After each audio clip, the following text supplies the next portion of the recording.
Hello, welcome back to day two of the Premier League season five. I'm Sugar. I was here yesterday, but I'm here with the new face, Small. And before we get into today's matchup, before we get into our blue division, yesterday it was the black division. Small, how are you? Pretty good today. How about you? I'm doing okay. I'm doing okay. I had events earlier today, but then I took a fat nap, and now I'm up and ready to start casting this matchup. So speaking of which, we have Hong Kong Rebels Academy versus Green Wall. And again, it's not the black division as it was yesterday. It is going to be our blue division. I think it's like separated between like three separate divisions or four separate divisions. We have a black division, blue division, red division, all colors of the rainbow. So most definitely going to be looking at a lot of different teams. Speaking of such, we don't have our maps ready for you guys just yet. I think the teams are still banning them, but we can take a look at both of these teams and we can kind of get a feel for how this matchup of day two is going to feel like for TPL.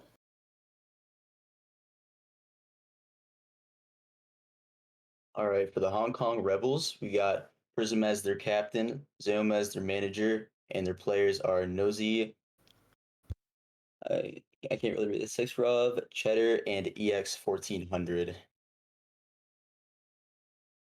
Yeah, a lot of these players, again, I'm not too familiar with. I think I've seen Cheddar around before. I read the team names completely wrong today. I thought we were getting the main team, but no, we're gonna get the academy team, which I think is pretty cool. Um, when it comes to like certain leagues that I haven't really casted before and looking at like different teams that I'm really not too familiar with, it kind of gives me like a new look to Siege. So again, while I don't know these players, I'm excited to see them play. Yeah.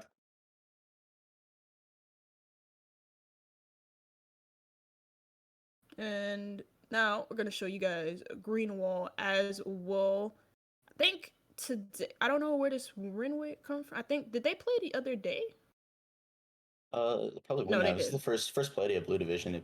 Yeah, they Mm-mm. wouldn't have. But Yeah, sorry, I don't know where that win rate comes from then, but this is their team. You got Blue R6S, Sherman. I think I've seen a Blue around before. Jaw Hands. The rest of them I'm not too familiar with. But again, even though I'm not too familiar with them, I'm excited to see what they can show us here on the main stage. But I think we're gonna go ahead and like see what our proving ground is here today between both of these teams. And as you guys can tell by the map bans, it's gonna show up in quite a little bit. You have Clubhouse Skyscraper being banned out first, Theme Park and Border being banned out second, and Clubhouse being banned first is an interesting one because it's one of the more default maps in the game. Usually, a lot of teams, especially if it's the first day of the season, you'll see them go on more default maps like Clubhouse, like Oregon. But Oregon hasn't been banned out yet. I doubt it will be. Chalet is going to be the next one up though after Border. yeah, like you just said, I mean, the Clubhouse ban is, I mean, it's pretty weird. It is one of the more balanced maps in the pool. However, Chalet, it is one of the more attacker-sided bans, so it could lead to, I mean, HK Rebels could be a more defender-sided team. They could be a little bit less coordinated, and as you know, attacker-sided maps tend to be more like coordination-based. But so you can see the Cafe and Villa bans come out as well. Villa being more defender-sided and Cafe more balanced, so we'll see what the last two bans here are. Yeah, Cafe is also one of the more default maps of Siege. Like a lot of people know how to play this map. It's been around in the map pool for a bit. It's had its own like tweaks, such as what Clubhouse has had, what Oregon has had, a little bit of a touch up, a little bit of a refurbish. So to see that banned out is not it's not surprising, but at the same time, um, again one of the more default maps is Siege. It would have either been Cafe or well in Oregon, but Oregon is going to be the last one banned, and we're going to head on to Bank for our proving grounds here today of the first day of the Blue Division.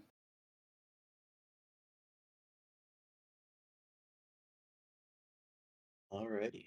Just waiting on the side pick here, see where HK Rebels decide to go. It looks like they are going to be choosing to go on the defense. Now, Bank, in my own experience, tends to be a more attacker-sided map, so it is a little bit interesting they decide to go on the defense first. Yeah, no, I mean, a lot of teams, when they go on maps where it has a certain, like, leverage for a certain side, you usually see the team with that choice between which side they want to start on. They usually start on the side that has the least amount of wins just because they want to start off the game, at least try and get a few rounds on the board, and then they switch onto the more favored side and then try and leverage the momentum that they had in that first half into that second half. So it's surprising sometimes, but at the same time, I understand why they went with it. But Bank is an interesting map. It's a map that I don't really see a lot in like the lower tier or the lower tier levels of comp play. Not in T4, not really in T3 a lot, or I see it a lot in T2, maybe Pro League, but like not really again at the lower levels of Siege. And it's very interesting to see how these two teams will play out because Bake is a very interesting map, really, with the way that it's like shaped, the way that it plays out. Yeah, it's a pretty complex map when it comes to like siege because there's a lot of open areas you can exploit. There's a lot of window repels, Mm-hmm. and there's honestly just a lot of different angles that defenders have to kind of be aware of when they're trying to hold, say, top floor, because there are so many windows on that wall that the attackers can exploit, as well as the canto wall that cuts off the entire hallway. So as long as the attackers are aware of these angles and these power positions that they can hold, it should be pretty easy for them to take some rounds. Yeah, like you mentioned, Bank can be a very complex map. It's a very weird map. At first, like when it first came out, I think it still kind of leans towards the attackers quite a bit in terms of the win rate. And the changes to Bank haven't really. I don't want to say it hasn't really fed into that. It's certainly made the changes so long ago. It certainly made attacking Bank a lot easier, especially on a basement side. But then you can also argue with the changes to Bank that happened a long time ago, especially it mainly being focused on basement.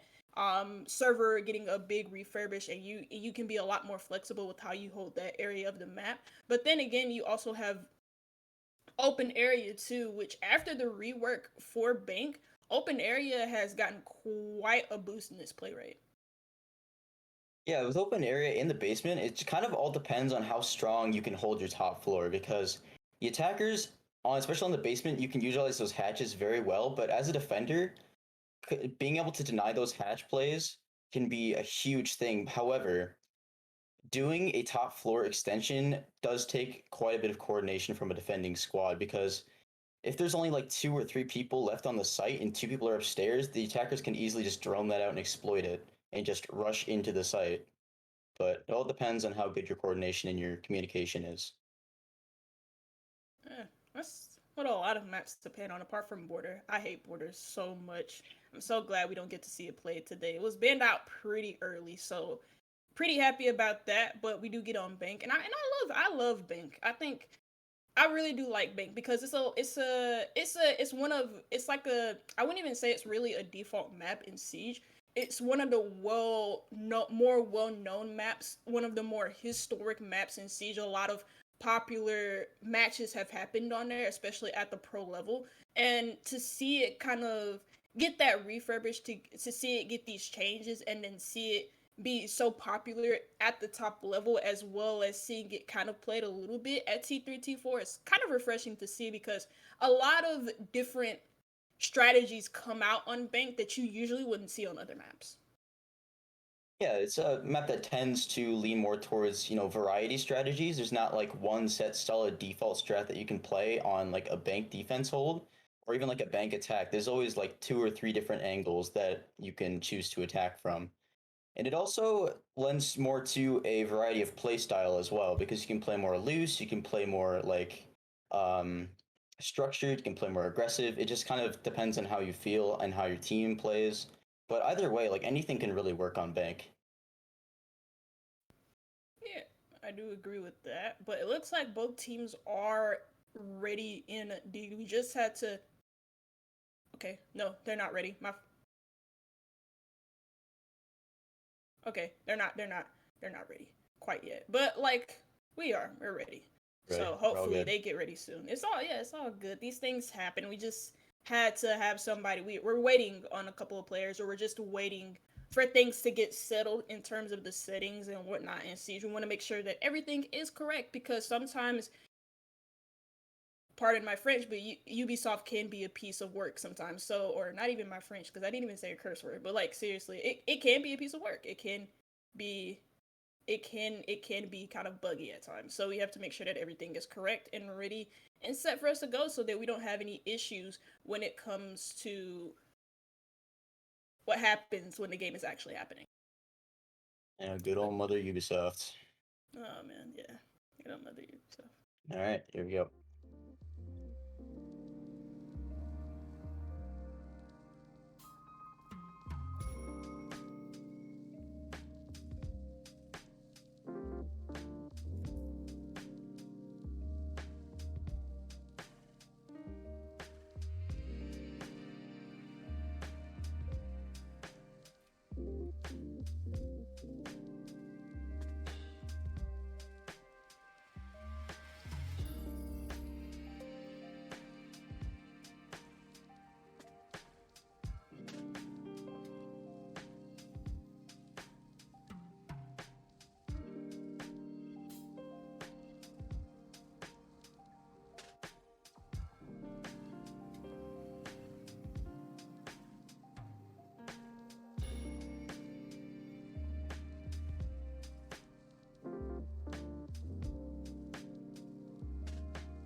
Oh, we're good. All right, all right, all right. All right. Sorry about the little random cutoff, guys. But we are back into the matchup again. Bank is going to be the map of choice between both of these teams.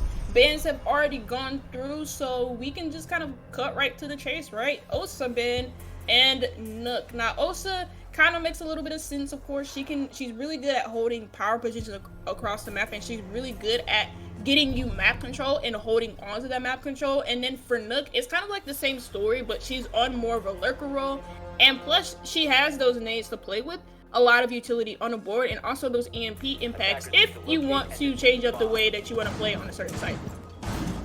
As well, really strong. There's a lot of cam play on Bank, especially towards the lobby and the garage. You see a lot of people just sitting on the cams while they're trying to hold that, just in case anyone is going to be pushing down there. Because if there isn't, then they just don't have to worry about it. But when Nox up some bans, then things become a little bit less uncertain, and you have to start clearing angles by yourself, like face checking the angles versus holding the cam. So that's a really solid ban. So basement will be the first set of choice here for HK Rebels. See a lot of denial coming out. You got the Goya, you get the Smoke Bays, you get the Maestro, and a C4 on the Warden. I wonder if I'm pretty sure the Warden is going to hold on to blue stairs, as is a very popular position for him to hold on to. Or even if it's not him, you can make an argument for the smoke to play behind there too, because you have that extra set of denial with the Goyo canister on that base site for them. Yeah, well, one thing that is kind of odd with this setup, if they are going to be holding blue, I can't tell if they are or not yet, is that they haven't brought any nade denial. Usually you would see like at least 2 Jaeger ADSs put onto that staircase, but there isn't so far. So if they are playing blue, that shield would go down fairly fast, I would think. Hmm.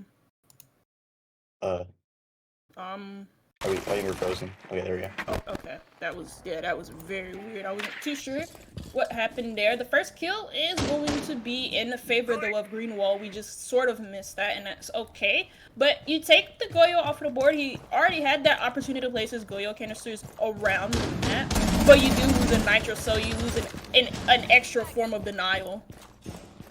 It's clear coming out very quickly, making very good work clearing out this 3rd floor in a little over a minute, as well as 2 picks found. And main advantage in the hands of Greenwall here. They're going to start opening up verts above open area. And hopefully get down and get those hatches as soon as possible as well. Nosy playing on the main stairs, not going to be able to do much in terms of punishing these players as they drop into open, as I assume that they're going to be aware of this angle, as it is a fairly common one. I usually see a lot of players, if they're trying to, because Hong Kong Rebels are in a man disadvantage, it's not like they don't have util or plant denial util or any util to slow down this attack of Greenwall, so maybe playing aggressively isn't really the play, and Nazi gets punished for it. Now, Greenwall have done a great job of clearing out the early roam, or not really the early roam, but they've done a good job of clearing out the roam nonetheless from Hong Kong Rebels, able to shut that down and then convert it into a potential round win for them. They're opening up the hatches, they're making the site a living hell for Hong Kong Rebels. They have about 45 seconds of the Goyo canisters are popped, so delaying a little bit of time on that extra bit of pressure applied on the main stairs. But you get 40 seconds left. Greenwall, it's a good offer. They're in a good spot to win it. You're gonna start to get those hatches open. You can see cutting off the red hall so far. You see the smoke playing down in bottom main. Maestro holding his cam instead of gold. Now they're gonna attempt to get the plant down. They still have tons of denial here. He's going to try to plant behind the bomb chassis, and so far, there's really no denial coming out with that smoke bay, but it misses its mark, and he's taken down. Now Sexrov is the only player after mini. He finds 2 at the Alda, but still trapped inside of gold and will finally be taken down by Jagged. That's the first round going to Greenwall. Yeah, really good initiative taken from them early on to clear out that top floor. Maybe a little bit too aggressive from Hong Kong Rebels when you consider their lineup. It's a lot of good operators to waste time on the execution and maybe play passively on the roam, look to waste time on it, drag Greenwall's attention to the roam, and then look to rotate onto site. They didn't really do that. Sometimes you saw some players kind of over-aggress, and you have the opportunity with those Royal canisters being the play. You have a smoke player too, with all of his smoke baits being unused, so they're available, and they just kind of, again, over-aggressed angles that they shouldn't have, especially the Warden on the main stairs. I thought that was pretty odd when you consider that there was a Goyo canister there. He didn't necessarily need to hold that as aggressively as he did. And Greenwall get the first round on the attack, taking advantage of Hong Kong Rebels' over-aggressiveness on the defense, despite their very passive lineup. But now since they know that they want to play aggressive, they've actually changed up their lineup. They brought Alibi, they brought Oryx, 2 fantastic operators to enable your aggression on the defense. Yeah, that Oryx especially is a very interesting pick coming into this, because his special kind of passive ability is that he can just kind of hop up the hatches, and that makes him very versatile when these attackers try to clear him. Because, you know, if they just drone him out in one place, he can be in the next place in, well, like a couple of seconds. So you're going to see what they're going to try to do to clear these out. You can see the Alibi playing in a similar position that he was last time inside of stock. And, he's pretty easy. He can be pretty easily cut off from the hallway if they know he's there, which I assume they do because he was playing there last time. But he does have Nosy trying to support him here. I see how good the droning is from Greenwall. They spot 1 and Janitor and their main focus for the basement, as it was last round, is to completely clear out the roam game from Hong Kong Rebels, and I think that's a good play from them, because you want to, since there's only 2 staircases connected to that basement site, you want to limit the amount of flank potential that the defense has on you when you're going for this roll, but the first kill is in favor of Hong Kong Rebels this round. The second may end up in Greenwall's favor. As, you know, you trade the Sophia for an alibi, that's a plus for you. Alibi has dropped down that inside of the open area and may be able to get picked up by the orcs. There he goes. He is, but he is on very low HP and could be picked up very easily from these vertical holes. Now, I don't know, these players are still choosing to hold on to the top floor, and the Goyos out of the lobby gets easily taken down by JRM. They just start to work their way into the open area, and there still is a player lingering inside of there. Probably won't hold on to that too much longer, because, I mean, at this point you've wasted 2 minutes. He doesn't really need to hold on to this, but he's not really in a position to be able to drop back down, as the hatches are both past the double door that Jagged could hold. But it doesn't actually seem like Greenwall knows that he's there at all, so when they try to go for these hatches, he could come back to fight them. 4v4, possible for either team to grab the round Ren. Cheddar not being in a good position. He could actually rotate through square because there's nobody actively holding that for Greenwall, but whether he knows that or not is a mystery to me because it doesn't seem like he's very comfortable in rotating off of it. It's either he's afraid to rotate through square or he just wants to hold on to open area, and knowing how powerful the hatch play hit is on Bank, he just doesn't want to give that area up to Greenwall. See, JRM just pushing his way into the lockers, and he actually finds a kill on a Nosy. That was a player that was upstairs. Plants going down. What's happening? What? There's no denial coming out. However, Cheddar does find one in too many kills. 2v2 now. Only 5 seconds remaining. These players just have to hold on. Now it's just the buck remaining, and he's not going to be able to find anything. And HK Rebels somehow find that round. I'm not sure exactly what happened there. I think they just... I'm not too sure. Did they just drop down vault maybe and then just made their way inside the site? There's 2 ways that could have happened. They either dropped the elevator hatch or they dropped the vault hatch, because there was a player on main stairs from Hong Kong Rebels. There's no way they just sprint inside a site, just go through the window and then almost get a plant down some way somehow. Greenwall could have almost made that work, but Hong Kong Rebels being very good at getting their refracts. Also, Cheddar being able to deny the plant when it was going down, that was very impactful from him. And Hong Kong Rebels, even though they ran the same defense, they had a different idea for how they wanted to run it. Instead of playing with the Warden, instead of playing more passive on-site heavy operators, they played more for the roam game with their operator picks. You saw the orcs come out the alibi too. And they were just trying to waste as much time as possible, and they did a good job of doing that. They got a kill, they backed off, and then they still aggressively tried to hold map control in different areas of the map. Open area, open area. I saw a player on the top of blue stairs, and they still had enough site presence to be able to, well, get that intel when Greenwall actually went for that surprise plant in the first place. So pretty nice stuff from Hong Kong Rebels, Greenwall. And now Hong Kong Rebels being tied here. 1-1 round 3. Alright, open area and cafeteria will be the site choice this round. And another top floor hold from them as well. Now, if they hold this top floor the same way that they did in the last round, it could be the same success. However, there is a lot less areas to drop back down into on this site versus the basement, because, you know, when you drop back down into open area on this site, that is the bomb site. You know, you can't really fall back any further than that. You can't waste any more time, so you're gonna have to commit a little bit more to holding this top floor than, say, a basement defense. Let's see. Still a player on basement as well, and that's Cheddar on Oryx. Oryx being, I feel like when you think about like popular operators on the site, Oryx comes into mind as well as Nook being banned here, but Oryx is especially powerful considering how powerful hatch play is.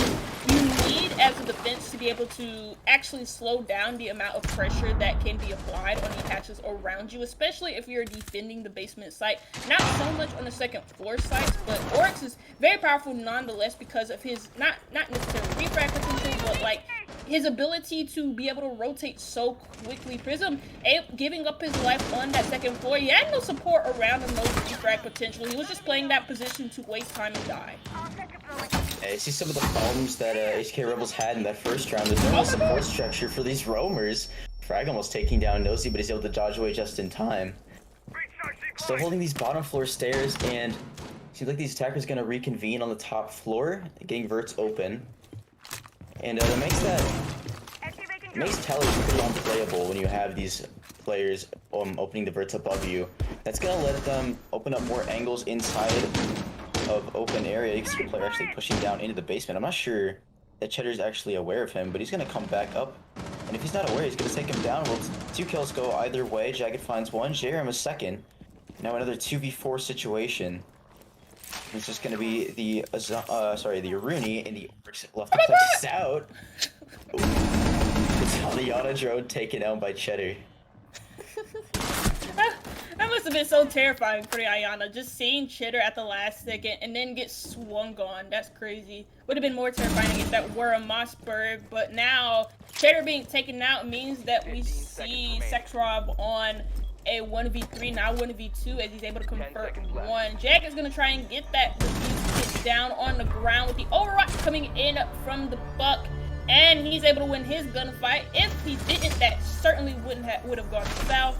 And not Hong Kong Rebels, but Greenwall are able to take the lead yet again. A very solid round from a very solid roam clear. You could see some of the same problems with that roam that was in the first round. A little bit more, a little bit too over aggressive, just losing picks that they don't need to lose. But overall, it was just a really solid clear from Greenwall.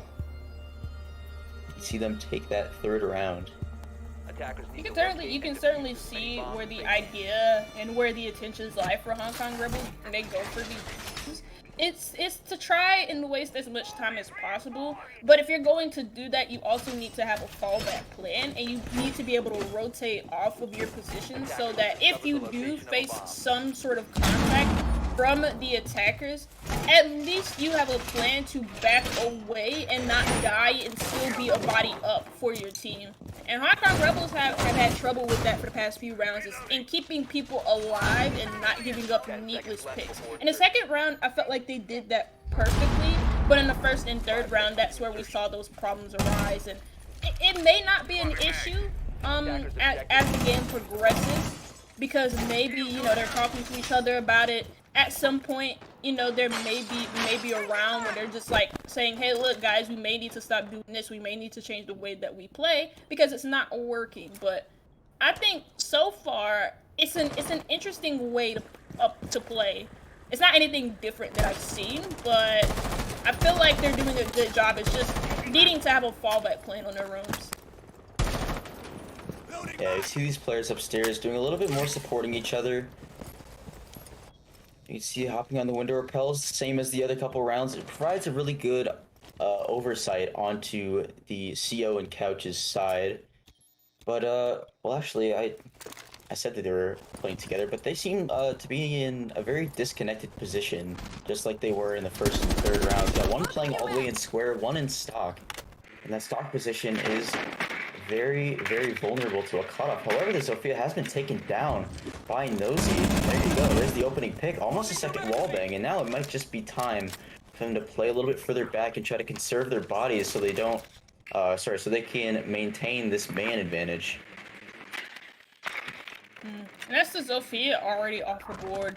For open area, I don't want to say because there's not a castle in place, so maybe Zofia is not that bad of a pick. You mainly want to try and use her for her concussives, especially if there's really not a lot of destructibility that needs to be done, because you have that soft breed potential in the Buck who can do it a little bit more consistently than the Zofia can. Plus, we have those can openers, but it doesn't really matter because Hong Kong fully taking apart this green wall attack. We talk about them being too over aggressive, and that aggression is paying off dividends as Cheddar is able to grab a third, leaving J-Rum in a 1v4, but he cannot hold a candle to Cheddar, who's able to get a 4K just by sitting in stock. Like, what?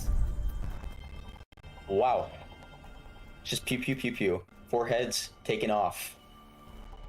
And that's how you, I guess that's how you do a successful top floor hold, is you just run around and kill everyone. I guess that is how you play the game. At the end of the day, you know, Siege is an FPS game, shockingly enough. So that is one way to do it. Yeah. Shocking. Defenders, protect your bombs from being defused by attackers. I was gonna make a joke about like the guns being balloons or something like that. I don't know, but I couldn't find a way to execute that properly.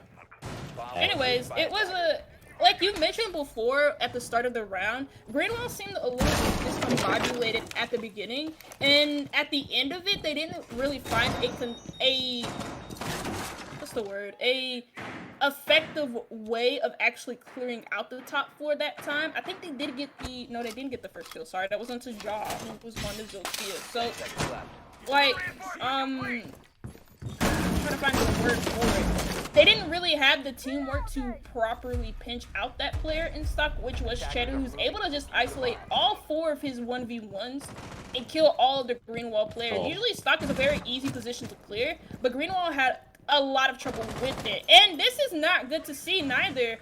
Round 5, basement defense from Hong Kong Rebels, and the first pick for against Greenwall is going to be onto Jagged, and that's your only, well, not your only form of hard breach, but still, you lose that Habana, about Habana being so influential on Bank. Yeah, that's not good. Yeah, they're gonna have to protect that buck with their lives. He's the only hard breach potential that they have left, and well, he only has 2 can openers.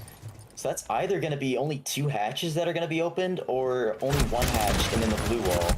See Cheddar playing at stock again, they're aware. He's played there like every round, so he's going to be easily taken down by the Sophia. And another time where they give it up, they give up an opening pick. I guess that wasn't an opener, but still, an untraded pick. And it's no response. No response. I mean, we talked about it for Hong Kong Rebels a little bit. They don't really seem, at least on their own, to be playing for trades, or at least I didn't really mention it, but like I've noticed that a little bit where they're not really playing together. You see a lot of these players from Hong Kong Rebels taking their 1v1s and winning them successfully. Nazy able to take out 2 as he's just able to rotate to that bottom floor. And even though they're taking their 1v1s, it doesn't seem like for the past few rounds that Greenwall are able to effectively clear them. Even though they're clearing the top floor down to the first floor, as a team, they're very separated from one another. So they can't really capitalize on pinches, they can't really capitalize on holding crossfires, because they're not really playing together, they're just jumping in and taking 1v1s respectively.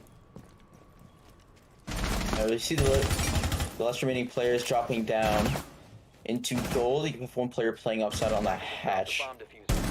There you go. Warden finds 1 pick. It's just the buck left remaining, and Nosy finds the last. And HK Rebels will take a 5th round. Well, maybe a 3rd round for them, but that was the 5th round. Yeah, another time where it's going to be up to hero plays for that top floor hold. And I guess that's just kind of how you have to do it when the players are so disconnected like that. I mean, so far, you know, arguably, I wouldn't say it's working out for them, but it has given them some rounds. But overall, you can't really rely on hero plays like that. It's not going to work all of the time, and eventually, you know, they're going to learn how to clear those out, and it's not gonna work like that.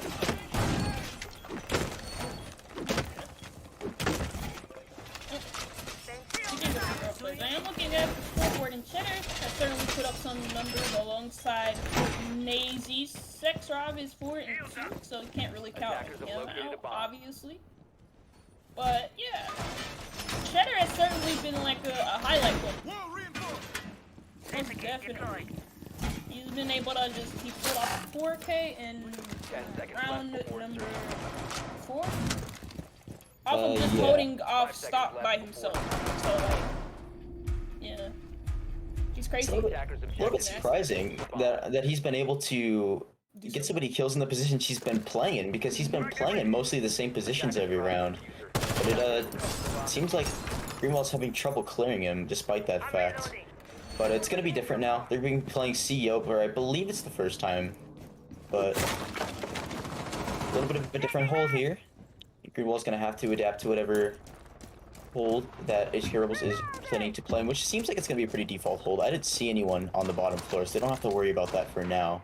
You can just do all the default stuff, and it should be fine. We are protected. Let's see. Look at the lineups as well. This is an open area deep. No, sorry, second floor. I'm not really paying that much attention, but like second floor defense, and really, no castle pick, despite him being very popular on this map, especially for second floor, because of the amount of windows that you have being into. You usually want to have a castle on your side in order to close up these windows and make the second floor feel a lot less possible for the attack. Prism is going to be taken out from main lobby. There's nobody holding that area for him, and he's just easily shot out. It not, you know, admittedly enough though, that was a really nice shot on him. I think that was just like a pixel. And Cheddar, not being able to hit his shot, is gonna have to run away, shaking his head, wondering, well, I was this close, but too far away. Yeah, honestly, that kill, that death really was of no fault to Prism. That was just, he just got deleted from that Dokkaebi. There's really no trade potential on that either, because you're not really expecting a player to die from there. Seems like they did have Cheddar below, but again, just weren't expecting that. He's more focused on holding open. He's gonna take a swing and loses the fight. Oh no. Alright, well. Greenwall are up 2 bodies right now as they try to work their way up the stairs. It's gonna be more of a spiral stairs sided push. They do have this player on rappel cutting off couches, and he does, I think he sees the player on the bomb chassis, but can't quite find that. However, he knows he does find one pick back, finally onto the Zofia, but immediately traded from the Dokkaebi. Yep. Now 2 players left alive. This is certainly not a position that you want to be in. Again, not really having a castle, you have so many angles working against you because you don't have that respective castle, those castle barricades working in your favor. So you're gonna have to depend on your gun skills in order to win this round out. They did get 1 kill, Hong Kong Rebels Academy, but Greenwall able to find a 2 in quick succession. 1 for 2 different players, and Greenwall, they tied the game up. Round 7, now we head into it. 3-3 is our half as we see both teams respectfully switch their sides. Hong Kong Rebels Academy now starting on that attack, and Greenwall starting on the defense. Seeing how aggressive Hong Kong Rebels were on, or Hong Kong Rebels Academy were on their defenses, I wonder how that's going to translate in the first round here on the attack. And they have a very interesting one to start. Yeah, it's very roam clear oriented setup. I mean, obviously you have to do the roam clear, but especially the Jackal and the Dokkaebi being those 2 options that I want to look at. So you make the roam clear a lot easier. You don't have to use as many drones. I mean, obviously you still have the drone. You always have the drone, but you know, you don't have to waste as many drones going for these players, and you can pinpoint them a lot easier as they drop back down. But talk about the split. A 3-3 split is really nothing to scoff at for either team. You know, it's pretty standard. I mean, yeah, it's nothing to be sad about. So going into this going into this next half with a lot of confidence, I assume. And actually, the Montaigne pick, switching out for the Jackal onto the Montaigne. I don't know what to think about that. For one of the basement, I mean, I assume it's gonna be a reverse plant onto CC. And force their way to dirt and try to reverse plant, but we'll have to see what they try to do. It's interesting that they send the Monty straight into dirt off rip. Obviously, what they want to do is try to apply pressure on the server.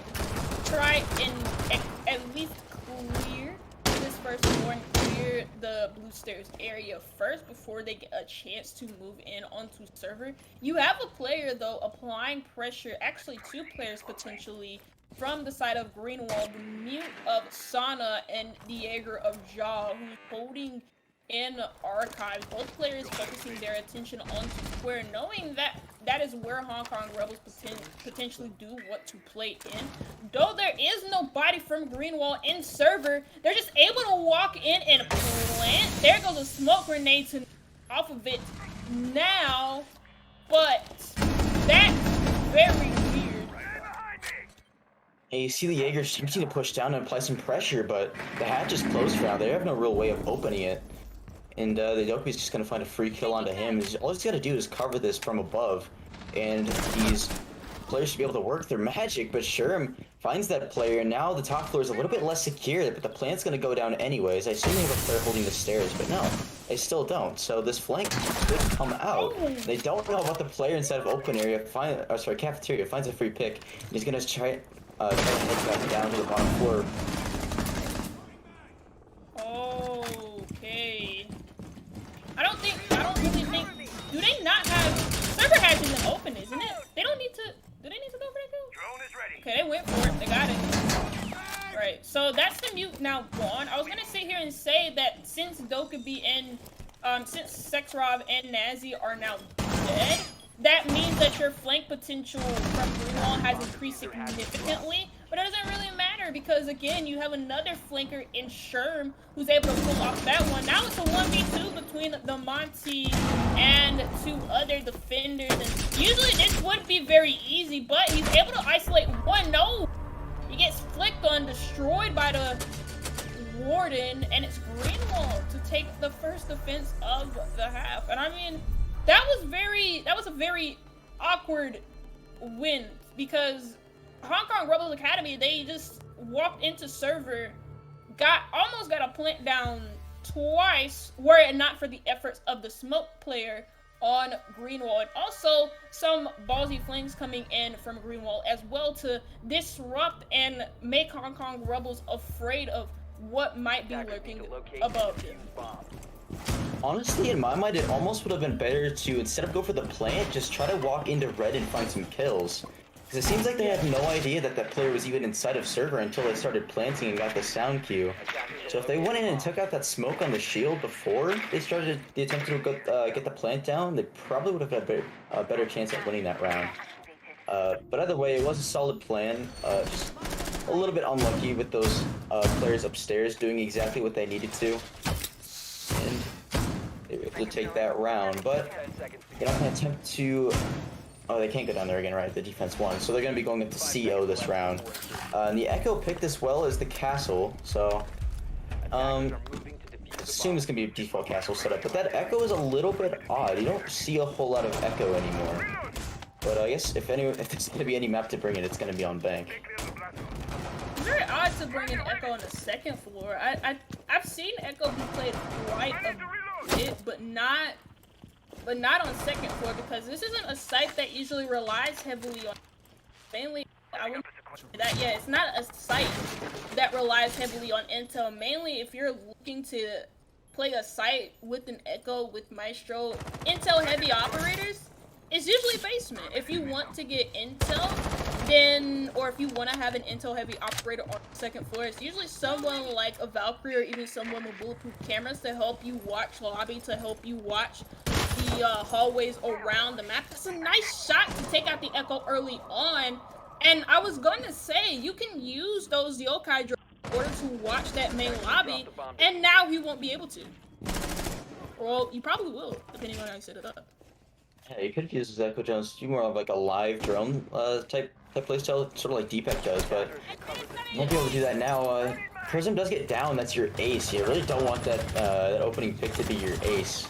But he is able to get picked up, but now they gotta protect him with their lives because he's on very low HP and they still gotta get those walls open. Do have the Hibana for some insurance, but you'd rather have the ace over the Hibana. You see them start to clear out these shields. They already have one inside of stock, so with shots, but still, they weren't able to find that kill. Jerem a second.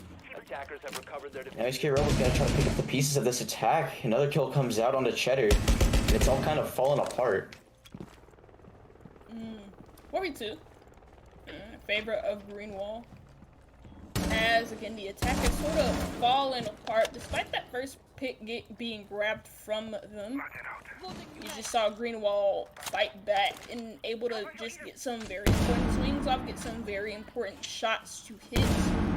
Now you have a player going up the main stairs, and because they use their utility from that area, Nazi's position is noticed, and though he does get a kill, it's a nice swing from Sherm to ensure that he's able to get a quick trade. There goes X though, able to get a kill from that stock area. 1v2 in favor of Greenwall still, but this can be very possible depending on how Greenwall are holding this. They're very far away. Yeah, they're not playing together at all. They could easily isolate a 1v1 out of this castle if he stays in here much longer. However, no, could get into a gunfight and drop back through the hatch, but he is returning more towards his teammate. EF has no idea. Takes the swing and loses the fight to Sherm. He did isolate a 1v1, but he just wasn't able to win his gunfights, and that's what that round came down to. Greenwall now one round away from being on to match point. going to go to that open area site. We discussed it before the game even really started when Bank was announced that it would be our decider map for today. That open area is a site because of the refurbishes, because of how Bank was reworked. Open area is a site that now gets a lot of play, gets a lot of attention from a lot of different teams in conflict. And it's shaped up to be one of the more solid sites on Bank. A lot more reliable than, say, the Teller's Archive site as... Well, I was going to say a third option, but even a second option, as you can see. Oh man, Actually, that's this is... Archive. No. No. That's, yeah, definitely the worst site. Definitely don't ever go there. Just not good. You literally cut off the entire site with verts, but at least on this site, you can only cut off one of the sites with verts. Not even the whole site either, so it definitely tends to be a stronger site to go to. Funnily enough, with like open area and Teller's Archive, you end up extending into the other sites when you're playing one of them. So with open area, you end up extending over towards Teller's Archives, and with Teller's Archives, you end up extending over to open area to be able to deny the some horizontal pressure on both of those sites, and also make it so that the attackers can't just are able to hold a lot of cutoffs against you, or at least get control of those areas fast enough to hold those cutoffs against you. So, yeah, it's very weird. But like, you look at open area, and it most definitely is the better site just because of how it plays out, especially with the limited amount of verticality that exists on open area. Now, where is this push coming from Hong Kong Rebels? You see the setup here from Grumon mainly being focused on the second floor, and the push is actually kind of happening all over the second floor from Hong Kong Rebels. They do get the first pick, though, through Cheddar. Seems like they're giving up a lot of real estate on this top floor. They're basically just handing over CC for free, CO for free. They're only mainly playing elevator and top spiral, so if they get this all droned out, they can easily take this. And once they take that, they can get in position to pinch both of these players. However, they are playing a little bit more together, which is always good to see. And it would be easier to support one another. However, they are being very slow to take this, very slow to get all these drones in, and a C4 will claim Prism. That's your Jackal down. That'll make this top floor a little bit harder to take. However, it does seem like all of these defenders have dropped all the way back down. So verts will start to get open soon enough, and we will see them work towards the site. At least in place of the Jackal, you have drones. You still also have the Lion skins from Hong Kong Rebels 2. You have 5 drones available, 3 of them are already on the map in specific areas. I think that's right, like 3 is the left side is like the active amount of the map, 2. I always get that confused. But regardless, they have 5 drones. They have enough drones to be able to at least drone out the site, gather enough intel, and be able to work out what type of push that they want to go with here. What would be very helpful, would work in their favor, is if they had any smokes, because like we mentioned, these vertical angles aren't really enough to be able to really force Hong Kong Rebels Academy, or sorry, they play in. So using smoke to block off a lot of these angles, great for the 1-for-1 trades though between both teams, 20 seconds left, and the line is already in sight. He dropped the back inside by himself, able to hold the ground. The plant's going down, however, the Lion will be taken down. It's just the Habana and the Buck versus the Maestro. Finds one pick. He doesn't know where the last player is, though. Lion will be used as a human drone. He knows where the player is. He could decide just to go for this defuse and play off the sound. He's got to be forced to rush him. He does find that kill. And Jagged wins that 1v2, technically a 1v3.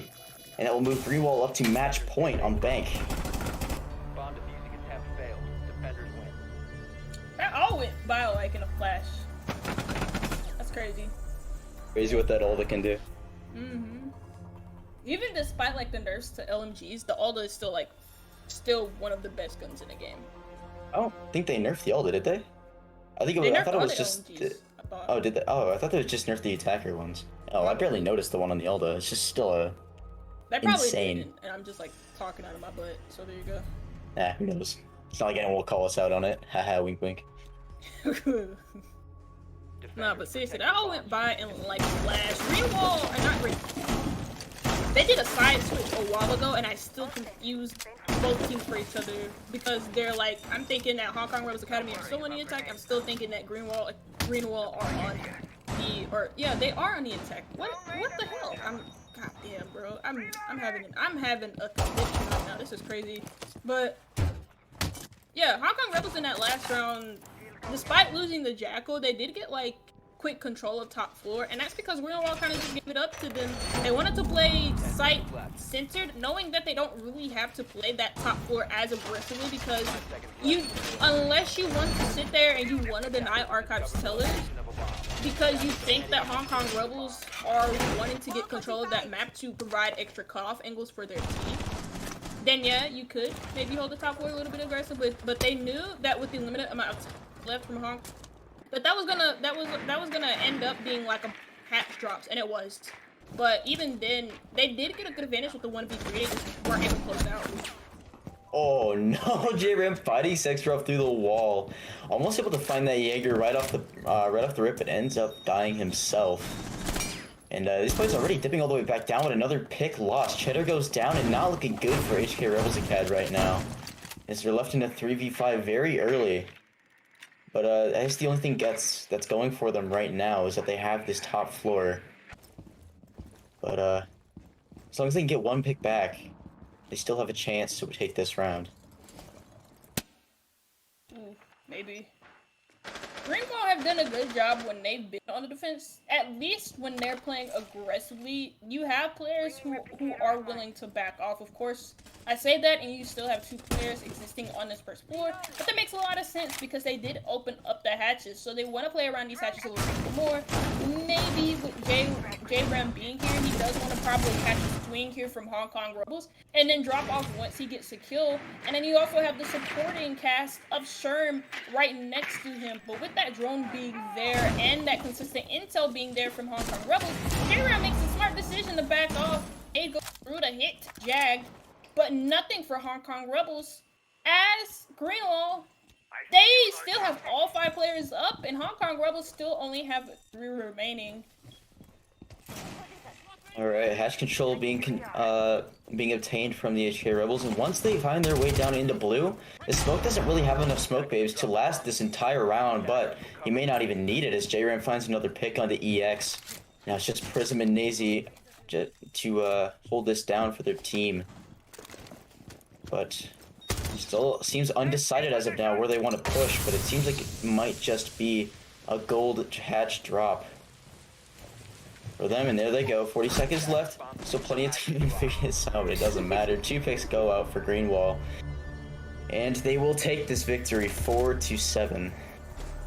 First game of the Blue Division for Season 5 of the Premier League. Greenwall coming out victorious on the defense, grabbing 3 rounds on the attack, and then grabbing 4 rounds in a row on the defense. Not 4 rounds. Sorry, yeah, no, 4 rounds. That is correct. My math is not that bad, but grabbing 4 rounds in a row, being flawless on their defenses, and Hong Kong Rebels Academy not being able to grab a single round on the attacking half, having a considerably worse than Greenwall. And I mean, small, like, is there anything specifically from Hong Kong Rebels Academy that just couldn't get them started on the attack?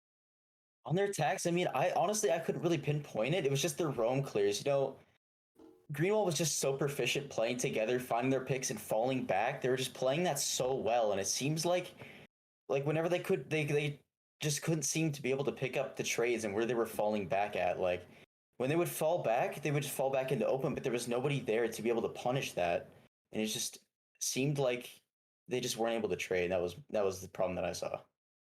That makes a lot of sense. We highlighted that quite a bit. I highlighted it a lot as well when I saw the way that we're playing compared to how Hong Kong Rebels Academy were playing. I was making quite a lot of comparisons on it, on their defenses at least, with Hong Kong Rebels being very aggressive with the way that they were roaming, and also being quite isolated from each other. A lot of the times you saw Cheddar playing a specific area of the map alongside another player of Hong Kong who wasn't there to be a supporting cast. He was just there to hold another area of the map, but by himself. Whereas with Greenwall, you saw them play a little bit more for the trade games, which is, I think, what Bank favors into a lot more. than other maps tend to. If it's not banked, then I think you can also bring up cafe in that instance, playing off of trades, being able to know, have that game sense to back off when you need to. And I felt like Hong Kong Rebels, they had that at times on their defenses, but most of the times we didn't see that. And Greenwall played into that perfectly well. Yeah, a lot of aggression being punished from them. It's just they just played really well. I mean, Played really well. I don't know what else to say. Well, I do. We do have another game right after this. Not even right after this. I think it's still 7 o'clock. The game is going to happen at like 10. So come back in maybe like 2 hours. But it is going to be a game in the Blue Division. And I can't remember. Oh, yeah. Silly Squad versus Valhalla. And again, that is. Valhalla is like that's an Assassin's Creed game, isn't it? I'm not going crazy. Yeah, it is. Okay. I was like, where did that name come from? Where is that name? I haven't played that game. I haven't played a lot of Assassin's Creed games. But anyways, regardless of that, we do have another game coming up between Silly Squad and Valhalla, like I mentioned. 7-3 is the scoreline between Hong Kong Rebels Academy and Greenwall. If you weren't here to catch that, then it was on Bank 2. So you can rewatch the VOD. You can kind of get the feel for the match yourself. But that is going to be it, at least for me and Smalls, unless you're casting the next match. I'm not too sure. But I know I won't be here. I'm not. Yeah, I can't. Fair enough. Yeah, fair enough. It's gonna be late, so yeah. But we are gonna wrap this up, and it was nice casting with you, Small, and I enjoyed it. I really did. You too. Yeah, it's nice. But we will see you guys soon. Peace out. Bye. Bye.